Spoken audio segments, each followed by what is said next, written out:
making art, but I didn't think I could make a living doing it.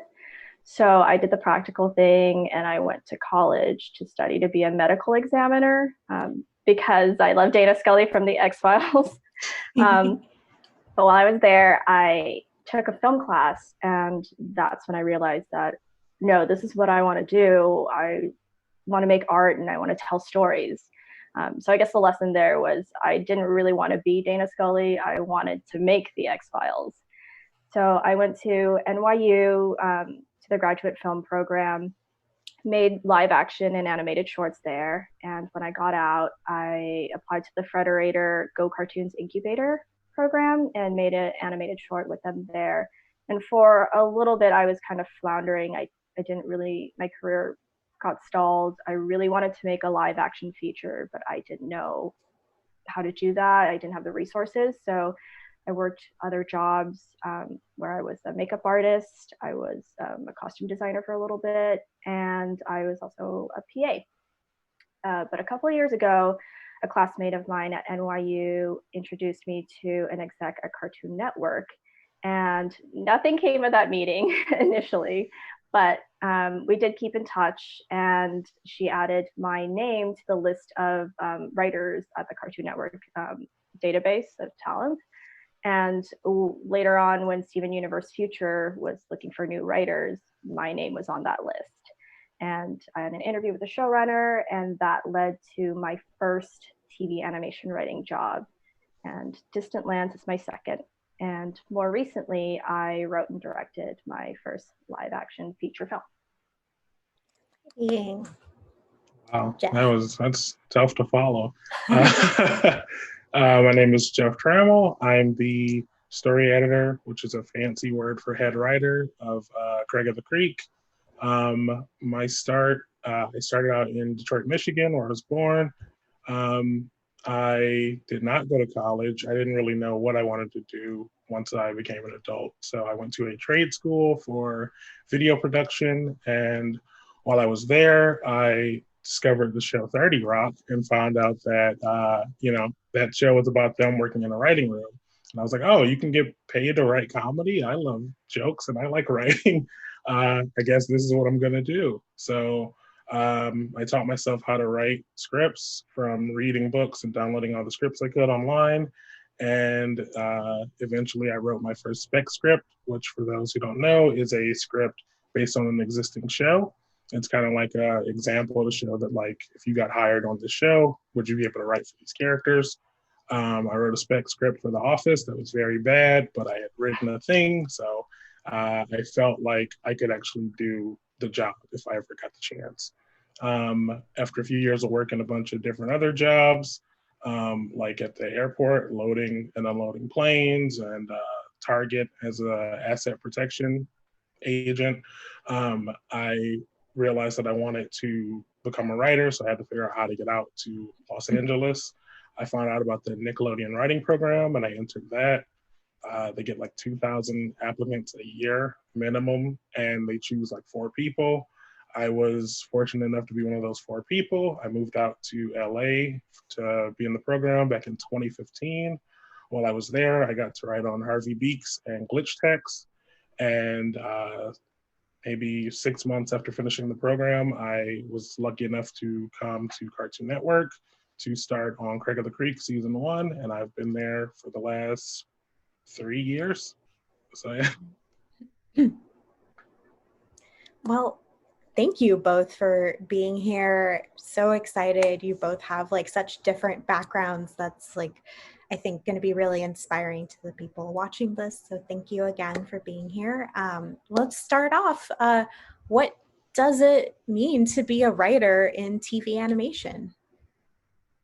Like, what is that? What is that job? I would say it's really creative and it's incredibly collaborative. You spend your day basically working with a group of people to tell stories. Yeah, I mean, and it definitely depends on show to show too, but for us on Craig, it's like I would say, even more collaborative than most other shows because we're not just working with the other writers in our writer room. Usually we have storyboard artists. We will have meetings with the designers, with props, with background designers, everyone to kind of like see what stories they also want to get the chance to tell via our show. So it's a very collaborative process, which is interesting because I think when you start out writing, it does seem like it's just you a lot of the time, kind of like bouncing your own ideas off the wall. But there's a lot of different people that are involved in the process, which is really fun and really helps you get different point of views. You mentioned artists. Do you have to be an artist to do this job as a writer? If that was a requirement, I would not be here. I cannot draw to save my life. So I think it definitely helps if you are a great artist, but you do not have to be, not at all. Yeah, I agree with that. And you don't have to be an artist, but I think it is helpful if you can think in pictures or think visually, but not a requirement. What are the different job titles within the writer's room? There's staff writer, which is kind of I'm trying to think of how to describe this. Kate, how would you describe a staff writer?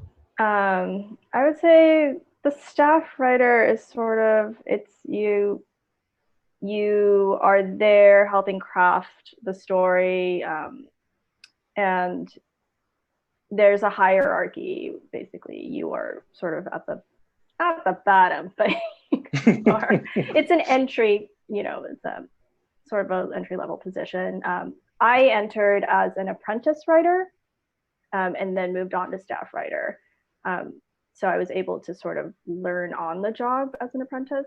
And my duties as an apprentice writer and the staff writer are basically the same. And above me is the story editor, the head writer, and everybody reports to the showrunner. Yeah. So I would say normally as a staff writer, you might find yourself really focusing on maybe one episode at a time, sometimes two, depending on the show. But usually you can divert your focus to that story and trying to figure it out. And that would then go up to the story editor once you turn that in. And they're reading and noting and giving feedback on multiple stories at once, sometimes, depending on how many staff writers they have or how many freelancers they have, and really like overseeing quite a few episodes before those go up to the showrunners. Okay. We've talked a lot about in general that not everyone always knows what's the difference between a script-driven show and a board-driven show, and how's that different writing for?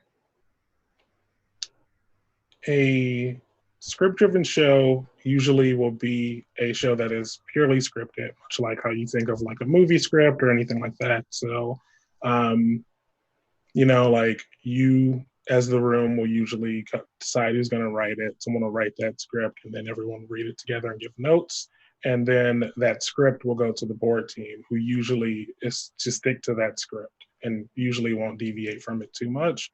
Whereas a board-driven show, you write a outline, which is basically like the skeleton of the story. You want to hit all the emotions and all the beats and make sure that the story tracks. But unlike a script, you won't get too in depth with it. There's still a lot of wiggle room, but the tough thing is trying to write an outline for a show because if you don't give enough information, the board team could get lost or they might misinterpret something that you're trying to set up. But if you give them too much information, then it's very strict and regimented and they don't have any room to play. But on a board-driven show, you give them the outline and then the board team will go off and they'll not only draw it, but also write dialogue. So they really have a big investment in these characters and a lot of say in how they feel and how they act, which I think allows the board team to really get to stretch their limbs when it comes to that episode. And also with board-driven shows, because the board artists have so much input and creative control over the episode, there's more rooms for like sight gags and cool visuals, like cool fights. or action sequences, whereas in a scripted show, it might not have that kind of room to play. And on board driven shows, the board artists are actually credited as the writers of the episode because of how much they contributed to it. And the writers are given a story by credit. Okay. Do you feel like most writers should know how to work on both, or are most people kind of specialized? I think if you can write for one, you can write for the other. It's like, it's Sure. all writing is writing and storytelling. Both are structured, at least in the rooms I've found, to be, 3-act structure. That kind of thing is pretty standard. And it's more just in the format that you're telling your story. That's the difference. And that can be learned. Yeah, I agree. I will say that I think one of the pros of writing for a board driven show is that you get to see how your words are going to be reflected through someone else. So you might assume, oh, well, yeah, they know what I mean if I say this thing, and it might not come across that way. But also you get to learn, I think, it's a better experience for learning, oh, this is the work that I'm putting upon someone else. So if I'm writing like, oh, there's a huge crowd scene and I'm writing a script, I might not realize that when that goes to that board team, they have to draw 20 different characters, all because I wrote there's a huge crowd scene. So I think it does make you a bit more aware of what you're putting out there for the team that's going to take over what you're writing. For sure. Crowd scenes. And also, I do think neither one is better than the other, but they might lend themselves better to different stories. For example, like you mentioned earlier, board-driven shows like have more room to play and like can be more fun when it comes to action. Whereas it probably might not be as great if you have a very long dialogue scene, or if it's a mystery show where you have to keep track of really specific points of information throughout the episode. That's better for a scripted format. For sure. Can you guys talk about the differences between writing for 11-minute and 22-minute episodes, and generally how many pages is that? When you're writing for 11 minutes, it feels like there's not enough time. And when you're writing for 22s, it feels like there's not enough time, which is weird. I would say usually an 11-minute story will, for the most part, focus on one story. You might have like a few runners, or you might have a B story, whereas in my experience, a 22 will usually have an A story and a B story. So there'll be something else kind of going on in the background that you can cut away to, maybe even a C story. I would say in animation, a 11-minute is usually about 14 pages, and a 22 might be about 26 pages.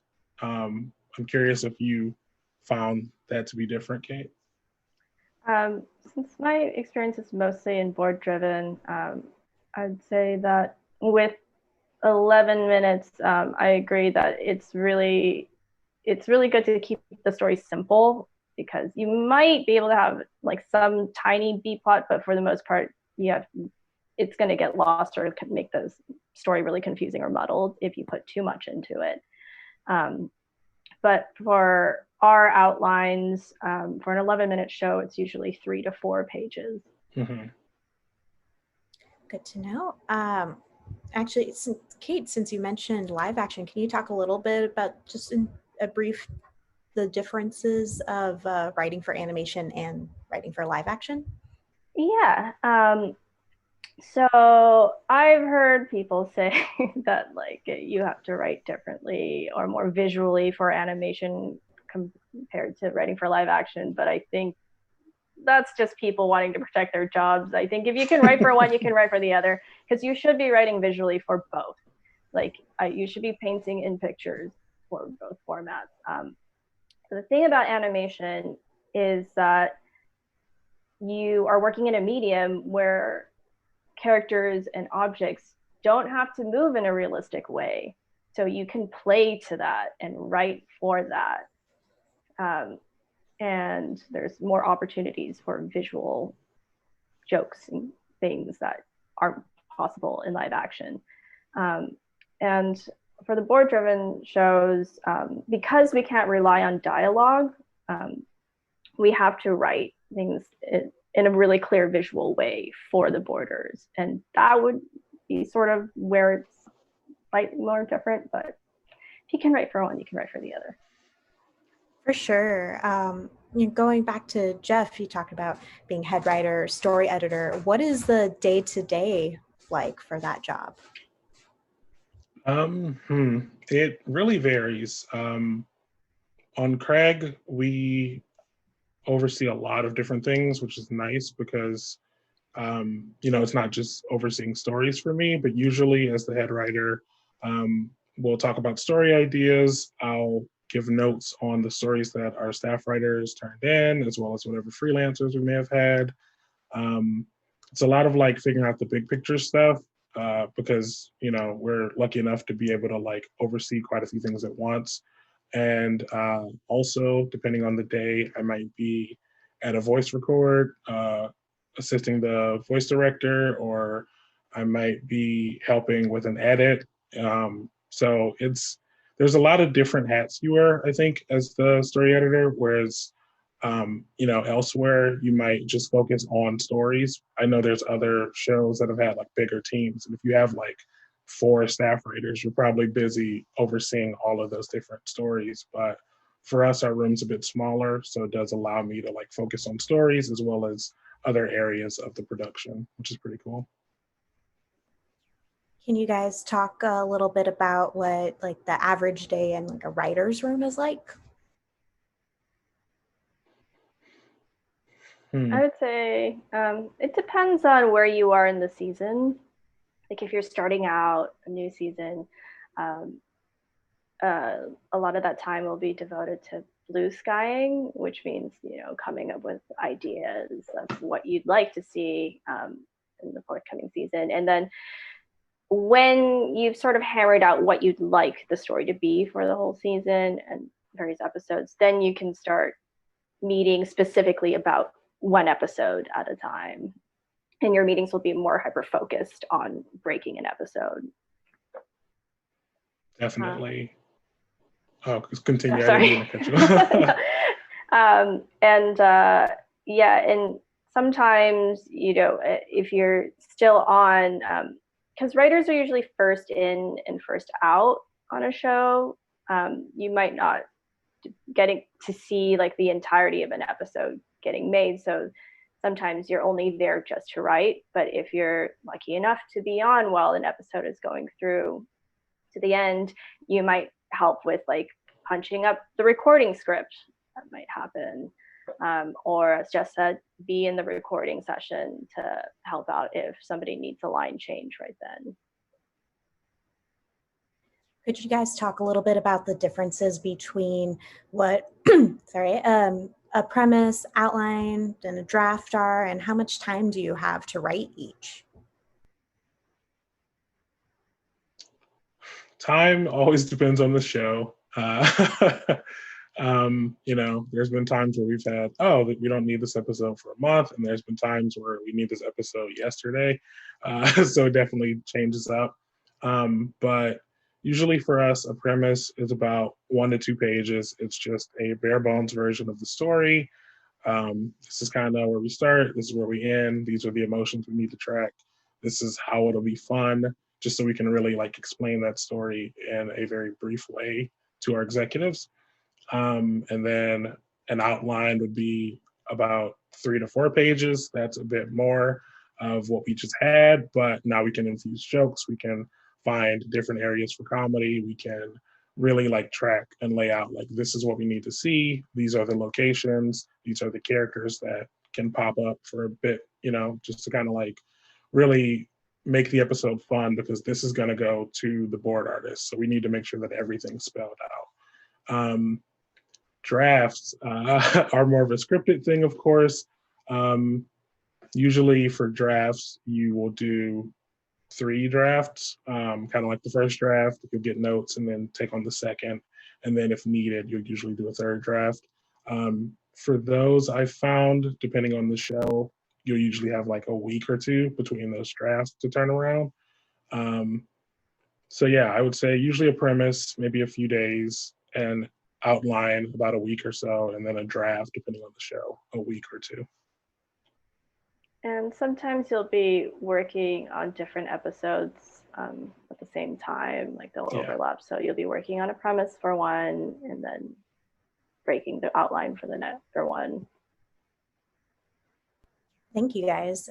We get this question a little bit. If you're a storyboard artist, is it possible to transition to staff writer?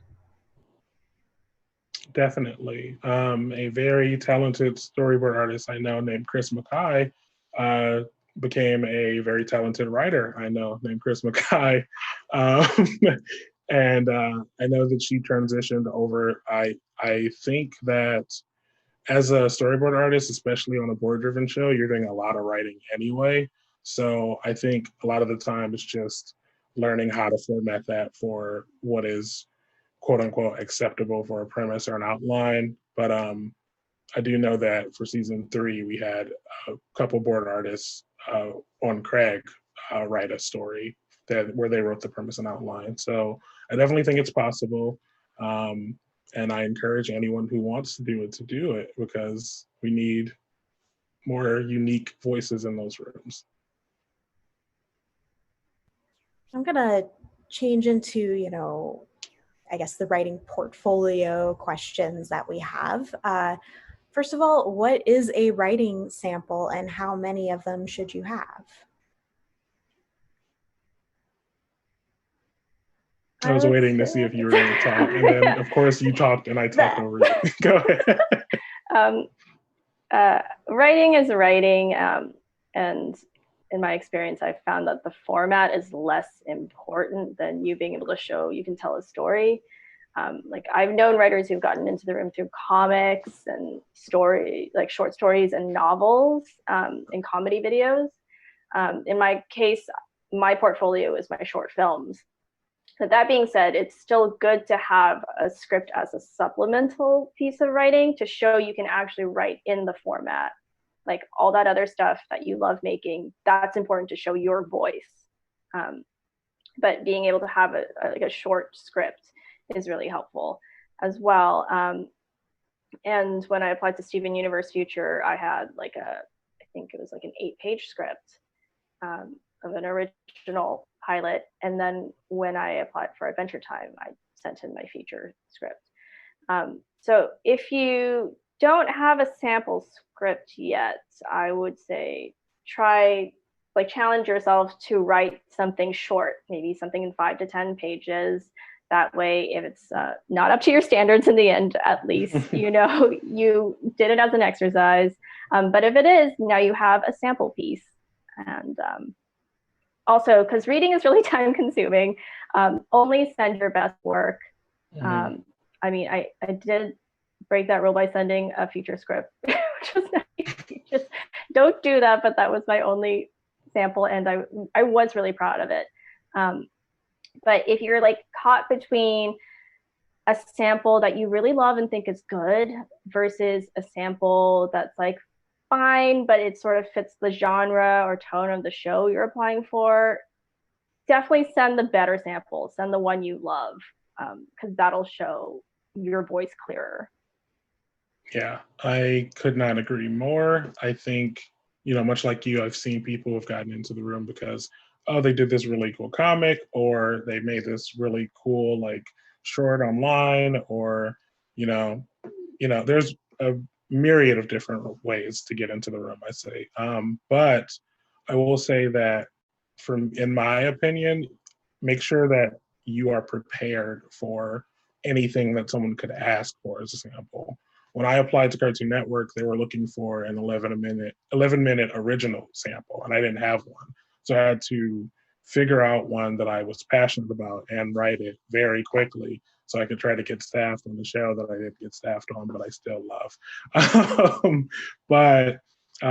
Because of that, I would say always try to have as many samples as you can. Be passionate about them, but try to find one that fits. So if you get asked for an 11-minute original or a 22-minute spec or an outline, you at least have those things. So you're not like scrambling to write them and send them out. Jeff, I know you mentioned earlier about how you wrote a spec script for the Nickelodeon writing program. Do you recommend having a current spec script on hand? And to remind everyone, spec script is a script based on an existing TV show. I think so. I think specs are, you know, it's tough because there are definitely times where people want specs, and then there are other times where they're like, send me something original. I think specs are important because, one, I think they're easier to write because you're writing these characters that already exist in this world that's established. So you really just get to play with the toys and show your own writing style, which is a lot easier than having to create a world and, you know, do the same. So I think specs are important for that reason. I also think that they can be fun, you know, like if you're a big fan of a show, why wouldn't you want to write an episode of that show? I think just don't, if you get the opportunity to send that spec to someone, don't send it to someone who works on that show because they legally cannot read it. But I think specs are important and they're fun and they're nice training. Use a writer to learn how to work with characters, but also like when you get ready to start your own original, you'll know a bit more of the tricks of the trade because you've practiced them on this thing that already is, you know, existing. Thank you. So when a writer is writing like a sample original or a spec, should they keep in mind things like seeing prop character counts for a sample, or should they go wild with like crowds everywhere? How do you guys, or is it better to look more like you're production ready? I don't know if this is like, I don't know. Uh-oh. What's common, but I would say no, don't keep in mind all this stuff because it's different from show to show. Each show has their own like amount of characters or props or backgrounds that they can use in each episode. You're not going to know what it is.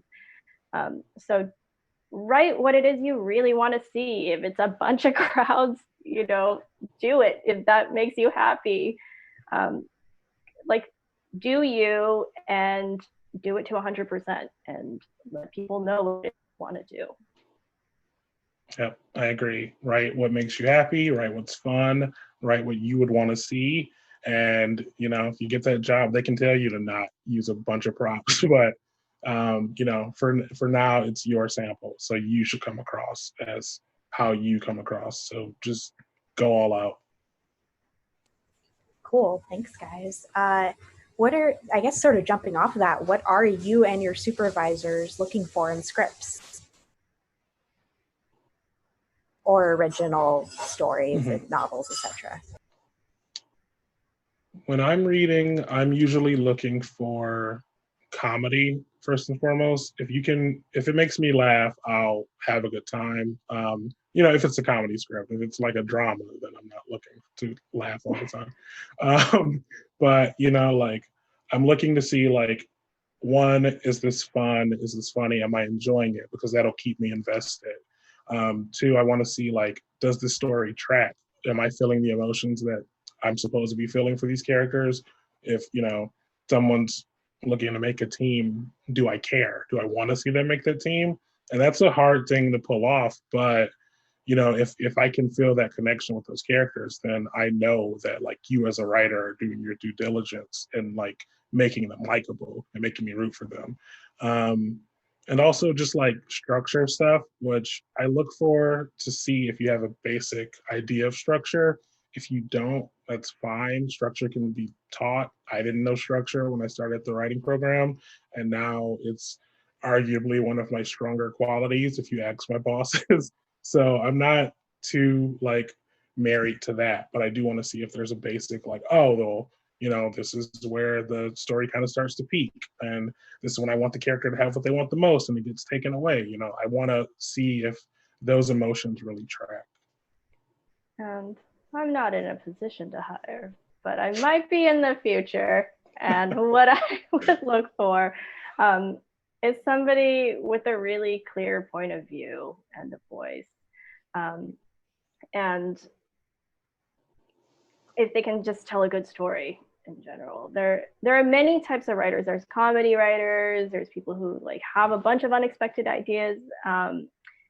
Know your strengths and play to that. Like I know my own strengths are also structure, and I love writing offbeat stories with heart.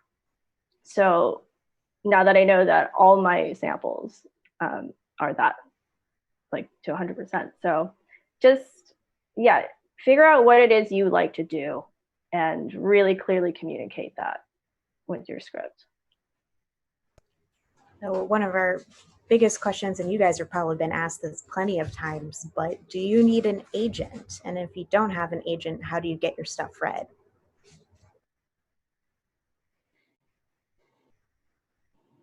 I don't have an agent, so I'll let Jeff take this one.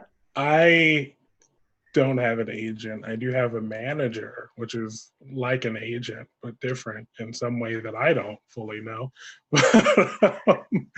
I don't know. I definitely think that it helps to have a manager, but I don't think that or an agent, I don't think it's mandatory. I know for a lot of times the catch-22 is you usually have to be working for them to kind of show interest in you. I would say a way to try to get your work seen is, there's tons of writing programs. I'm a product of one. There's also, they're all over the place. Look into them. Some of them, there's an entry fee. Some of them are not. But I know a lot of times, like, entering those will really, like, one, get eyes on your script, and two, if best case scenario, you come out of it with some type of notoriety, then usually agents and managers start looking for you. But I don't know if they're mandatory. I don't think so. I know plenty of people that don't have either. Yeah, I wish I had better advice on that, but even that world is still kind of like new to me. It's like 5 years into this. Yeah, that's perfectly fine.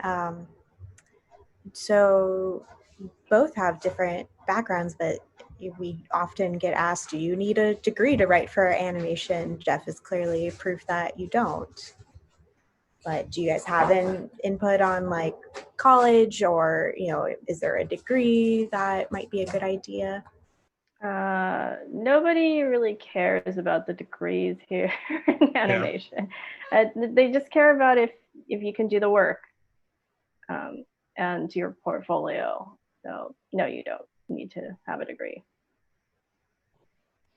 Good to know. How do you network as a writer, especially in this weird world where it's hard to go to networking events right now?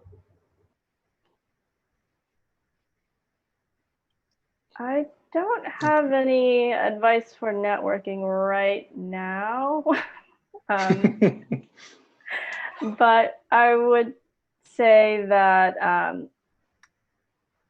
I found networking. Oh, I wish somebody would have explained to me earlier that networking isn't like going out to every event to try to meet everybody or meet as many people as possible, because all that ends up happening is, like, you just get a bunch of business cards and you eat sandwiches, which is great. But it's not like this one-time meeting isn't going to result in you being able to call on this person to, like, get an opportunity or anything. What really results in, you getting another job or, like, meeting new collaborators is actual genuine connections with people. And that comes from making work, putting it out there, and seeing, like, who's into it and seeing if you're into other people's stuff. And also it comes from, like, the people you've worked with before in any job. Basically, it's and your classmates and your friends and their friends. So as somebody without a rep, that's sort of what I rely on to hear about opportunities, is just friends and colleagues. Yeah, I think networking to me has always had this weird connotation of, like, I have to, like, go to this party and meet this person and be like, hi, I love your work, please hire me. And it's not really that. For me, I mean, networking is just making friends, like truly friends, not like, oh, I want to be friends with you because you can get me a thing, but like, oh, I like this person. We can hang out, we can talk, we can play board games or whatever. And because of that, I've been able to get work on other shows because people like me and they trust me and they know my work. And that's the important thing. It's like not like, oh, I met this person at a cocktail party or whatever, but like, me and this person get along and, they hear, oh, they're looking for a freelancer and I'm going to mention my buddy. And that's usually what happens. And, when that happens, you also have to be like good enough to deliver on the job so you don't make your friend look like a jerk for recommending you. But usually it's just making friends. And it doesn't even have to be like, oh, I made friends with this person who works on this show. It's, like if you're trying to break into writing, get in a writing group, talk to other writers, have them read your work, read their work, give notes to each other. You can all grow and learn together. And then, once those people start working, they might say, oh, I have this other friend I know from this writing group. Maybe I could recommend them. Like there's so many ways to network without it feeling like slimy and gross and just like, these are my friends, I support them, and in turn, they're gonna support me. And that's literally it, I think. Yeah, and I think another mistake I made when I first started out networking, I was like, oh, I gotta like meet somebody who's like really up at the top or something. Like those are the people who can give me the jobs, but it's really the people at your level. Mm-hmm. That's where you're gonna hear about the most opportunities that you're gonna be right for. So cultivate your friendships. Yes. And in terms or in regards of networking during this, I would say a lot of people in animation are really nice. They will usually make time to talk to you. That said, this is a very stressful, tiring time. So please don't bother them. If you reach out to them, please understand that they might not have the time to reach out to you. But a lot of people will, because we all realize, usually for the most part, how fortunate we are. And we are very happy to be doing the things that we are doing. And we all remember when we were trying to get to this point. Thus, we will usually take the time to give back something, whether that is, I can hop on Zoom for 15 minutes for a coffee meeting, or, I can exchange emails and answer a few questions. That doesn't mean send them your script and ask them to read it because as we mentioned, that can be time consuming, but it does, if you can get some information from someone who's willing to help you, then, worst case scenario, try. If you bother them, they hopefully won't remember it unless you are a very, very annoying person. But I'm sure none of you all are because you're here listening. Thank you guys. That's wonderful advice. I got a question from Toon Boom as well. I thought, which was funny to get a question from animation program. But they asked, what should writers know about the craft of animation and the realities of a show's production pipeline? To be honest, to be a successful working writer, you don't have to know about like all the realities of the production pipeline. But if you do want to become like a showrunner one day, you should get to know every single part of how a show is made. Getting to know how everyone does their jobs only makes you a better leader. Oh, I thought you were going to say something. I didn't want to cut you off. No, I agree. I do think, though, that one important thing is, like I mentioned earlier, knowing how much work you're creating for the person after you. Storyboard artists they have a lot of work that they have to handle and not a lot of time to do it. So anything I can do as a writer to make their job a little easier is only going to be easier on the next person, which is probably revisions, and the next person, which is, as it trickles down. So because of that, just kind of be aware of that. If you really give someone a really action-packed episode, maybe the next time, if you can, you want to like try to give them a bit lighter so they can rest. But that's more of like a story editor thing, I would say, or a showrunner thing than necessarily a staff writer thing. But I don't think it hurts to know just what's coming up, because it allows you to be a bit more just aware of the work you're creating for everyone after you, because writing literally is the start of the pipeline. I've got one more question before we jump into the Q&A. You guys have been so great. What sort of resources are there out there for aspiring TV animation writers?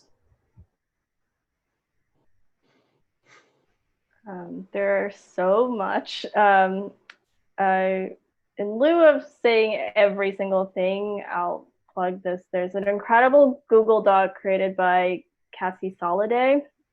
It has lists of reading materials, sample scripts, actual scripts that have gone into production, links to writing software, and also writing fellowships, as Jeff has mentioned, that are so important to helping people get their foot in the door. And it also has like all this advice from working writers as well. But check it out. Her name is Cassie Soliday, Soliday. I can't add anything. That's perfect. Yeah, I've seen that document. It's pretty great. So definitely recommend that. So you guys ready to dive into the Q&A? We got time for a couple of them, I think. First one I got here is, if you've ever been faced with writer's block, what's something you can do to get past it? Easy one, right? Question my existence. No, that's not helpful. Sorry. I suffer from writer's block when I'm writing alone a lot. And the thing I try to do is just remove myself from the space of like where I can start spiraling and start doubting myself enough where like all the work is just it's gonna be impossible to finish. So I always take breaks. Like I do the system where I write for 25 minutes and then force myself to get up and like leave the room and go do something else for 5 minutes. And that way, at least I can like track, oh, I've done like 2 hours of writing today, at least like in those 25 increments, or like I tried. It's just little tiny steps to keep you motivated, because you will have bouts where you're like, what am I doing? I can't do this. But finding like little pockets to help you step away is helpful. Yeah, definitely agree. Usually I'll just try to like leave for a bit, go for a walk, go make some tea, go watch something I like, because usually once I do that, my mind is distracted enough that when I come back to what I'm doing, I'm like, oh yeah, what was I working on? And then I just kind of am able to jump back in. But usually I think trying to force it is where it just makes it worse. So usually just like a nice distraction, just to kind of take your mind off of it. Because I find that usually if you can't figure something out, the second you stop thinking about it, you'll be like, oh yeah, that's what I was looking for. That's why I came into this room. I was looking for my keys, like you just have to kind of distract yourself, and your mind will allow you to kind of have that breakthrough you're looking for. Are there any common mistakes or things to avoid for beginners when they're starting out becoming a writer? Spell check. That's a life advice there. Yeah, I mean, same. Use Google. Put all your docs in Google and let it check it. But no, seriously.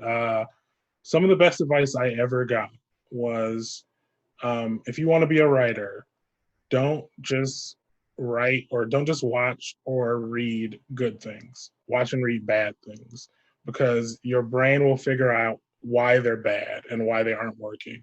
And once you can pinpoint, oh, this story doesn't work because of this, then when you're writing your stories, you know what to avoid. So always, I watch a lot of bad movies. I have fun with it, but I'm also working. And also, I would say, I had another thing and it completely jumped out of my head. So I'm going to stop thinking about it and it'll come back to me in a second. See, already showing advice. I would say something that I have been told, but I didn't really know until it was like in person in the room, is that writing your script is just one part of the job. Like a big part of getting into the room is also, are you a good team player? Can you work well with others in close quarters for long periods of time? And are you supportive? Are you encouraging? Are you always pitching solutions if there is a problem? Like, don't only bring up problems, but always have like some sort of answer to something that's bugging you in the script. And that, I think, is probably one of the things I wish I had known earlier. And don't be afraid to pitch things. A lot of times, I think, especially when you're new to a room, you might say, oh, what if this is a bad idea? Or I don't want to pitch this, it's dumb. And then you don't pitch it. And then someone pitches the exact thing you were thinking of. And everyone's like, that's great. And you're like, I could have said it. But also, like, even if you pitch something and it doesn't work, so much of the room is, oh, well, now that you said that, it's made me think of this. And I can pitch off of this. And it's like, so I think a lot of times there's that fear to kind of like speak up and say things for fear that you're going to be judged for them, when in actuality, like, if you don't say those things, you might not figure out like where you're trying to get. And the other thing that I remember, because I stopped thinking about it, was try to pitch stories, or try to come up with stories that aren't kind of like, this is more, I guess, for spec scripts, but like, for example, my spec script of The Office was of The Office, a show that was on a decade ago. It makes me feel very old. But the episode was about like, oh, there's a paper selling contest, which is the most obvious story you can think of when you're doing The Office. So try to think of something that hasn't been done before. Think of 5 ideas and then throw those out and think of another one. Because the second that you think of something that may have already been done by someone else, then there's a good chance that someone's already done it. And you really want your samples or your specs or whatever to stand out, especially if you're going to like enter a fellowship or a program. When they're going to get 80 scripts from Brooklyn Nine-Nine, you don't want to be like the 12th one about the one where Peralta gets himself locked in a cell with Holt. You want to have like, oh, this one's unique. This is the one that stands out. Thank you, guys. I think we have time for like maybe 1 or 2 more. What do you do if you are the type of writer that has a million unfinished work in progresses and having a hard time finishing any of them?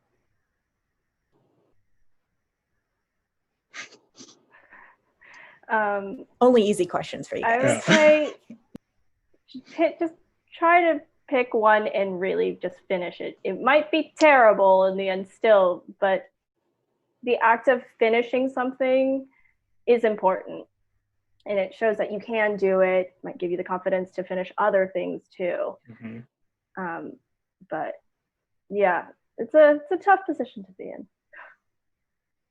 Yeah, I agree. I think just kind of plow through one, finish it, and usually that alleviates you so much that you're like, okay, I finished the thing. Now I can go to the next thing, and you'll feel a bit freer. And then maybe you go back to the, after you finish the next thing, you go back to the first one and kind of retool it or tweak it and kind of get it where you're happy with it. But just being able to close the book on one makes all the other books a bit more bearable.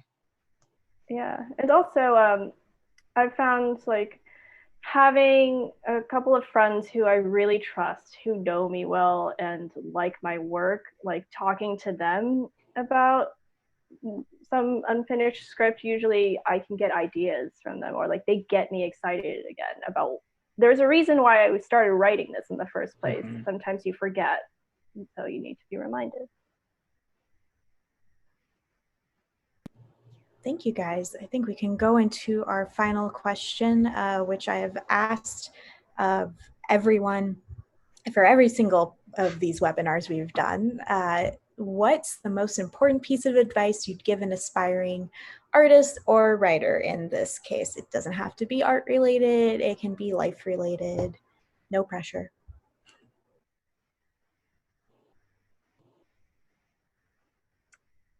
I guess I'll go first. Yeah, I'm like, I would say keep going. That's a bit of advice I got in film school, like just making terrible movies. um, but if you keep going, you'll get better and better. Keep making things. It's a really long journey, and in the last 2 years, my career has taken off. But what you don't see is like the 10 years before that, where nothing was happening for me, but I was like, I'm still going and making work myself, so that when I finally did have the opportunity by luck, like I had a bunch of stuff that I had made that I was ready to show. So just keep going and don't give up. wow, that's great advice. I'm gonna take that. That's my advice too. No, have fun with it. Writing is hard.